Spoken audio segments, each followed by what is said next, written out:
हौज़बिल्लाहिमिनश्शैतानिर्रजीम बिस्मिल्लाहिर्रहमानिर्रहीम। आज हम पढ़ने जा रहे हैं chemistry class 9 chapter number 3 atomic structure. और इसके अंदर एक बहुत ही इंपॉर्टेंट टॉपिक एटॉमिक नंबर या प्रोटॉन नंबर इसको कह देते हैं, और इसके अलावा हमारे पास है एटॉमिक मास या न्यूक्लियॉन नंबर।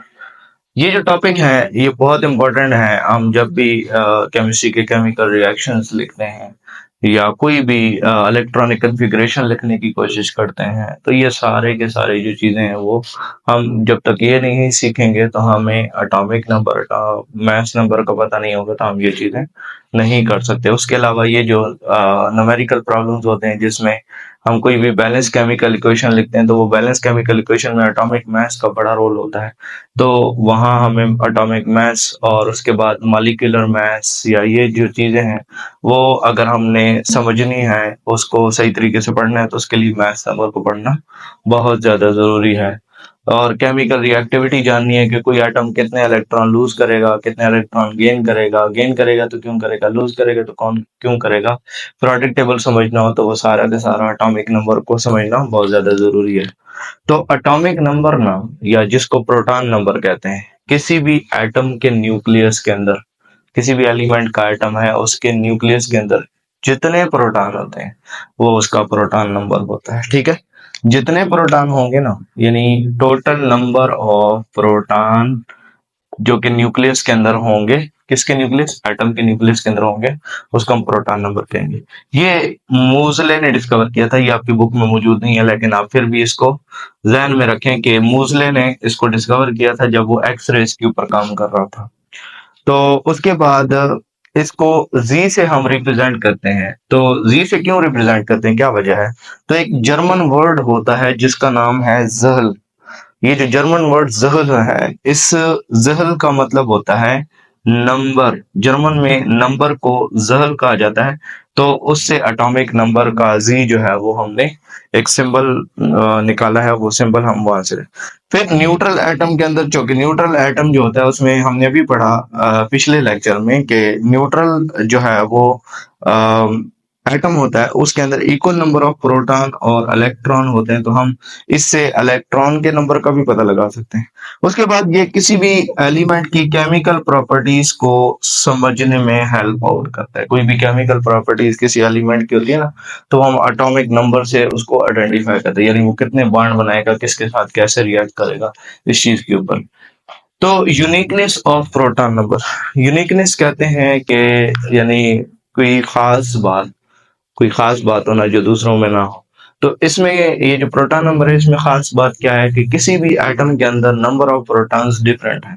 सारे जो एलिमेंट्स है ना उसमें अपने अपने प्रोटॉन नंबर हैं। ये नहीं है कि दो एटम्स हैं तो उनमें दो डिफरेंट एटम्स हैं तो उनमें सेम नंबर ऑफ प्रोटॉन हो, ऐसा नहीं है।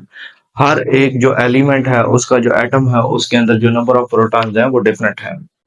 तो ये यूनिक नंबर ऑफ प्रोटॉन होता है हर एक एलिमेंट के एटम का। ठीक हो गया। और सेम नंबर ऑफ प्रोटॉन किसी एलिमेंट के भी नहीं है, दो डिफरेंट एलिमेंट हो उनके एटम्स के सेम नंबर ऑफ प्रोटॉन है, ऐसा नहीं है। अगर मैं 6 नंबर प्रोटॉन नंबर 6 में बोलूं तो इसका मतलब कार्बन ही होगा, कोई भी और एलिमेंट नहीं होगा। अगर मैं बोलूं कि 8 प्रोटॉन नंबर 8 बोलूं तो इसका मतलब ऑक्सीजन होगा, कोई भी और एलिमेंट नहीं होगा। इसके अलावा अगर मैं बोलूं 1 तो इसका मतलब हाइड्रोजन होगा। इसका मतलब मैं बोलूं अगर 2 तो उसका नाम हीलियम होगा। इसी तरीके से मैं और बोलता चला जाऊं तो जो ये प्रोटॉन नंबर है वो किसी भी खास एलिमेंट का होता है, यानी दो एलिमेंट का सेम प्रोटॉन नंबर नहीं हो सकता। उसके बाद एटॉमिक नंबर जो है ना, ये हमें, क्योंकि जो मॉडर्न पीरियोडिक टेबल है उसमें एटॉमिक नंबर की बुनियाद पे एलिमेंट्स को अरेंज किया हुआ है 1 2 3 4 करके। तो मॉडर्न पीरियोडिक टेबल के अंदर एलिमेंट्स कहाँ पे मौजूद है, उसकी जो पोजीशन है, ठीक है, उसकी जो पोजीशन है वो भी हमें कौन बताता है, एटॉमिक नंबर जो है वो बताता है।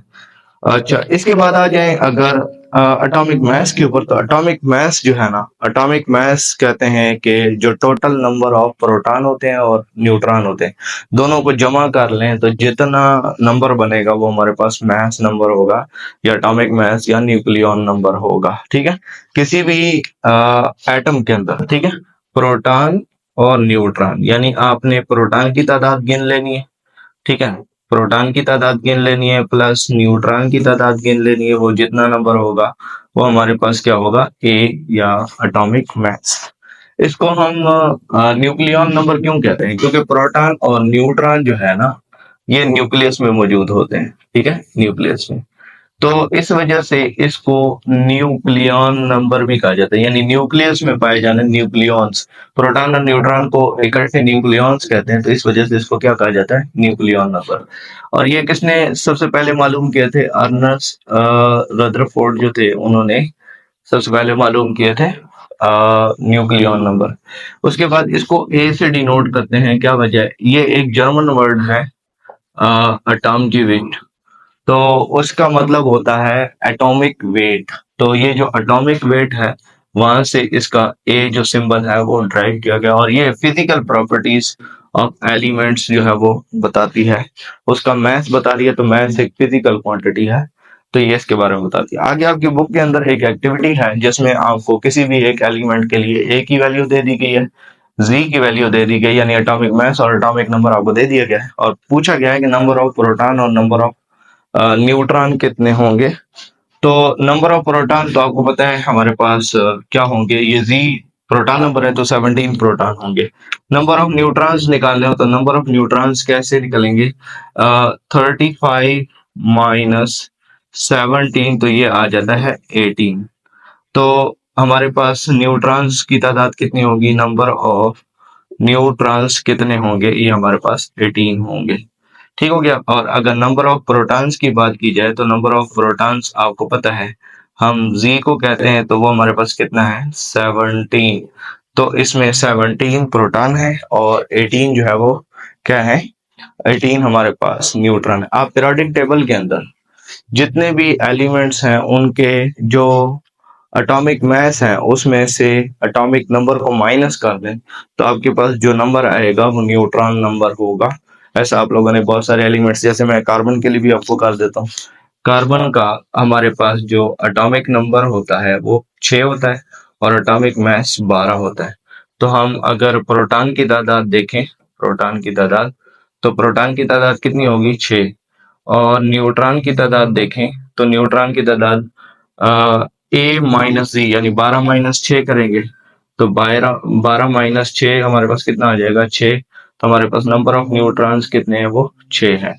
इसी तरीके से आप बहुत सारे एलिमेंट्स के जो नंबर हैं उनको आप मालूम कर सकते हैं, number of neutron, number of proton आप मालूम कर सकते हैं, तो आसान है।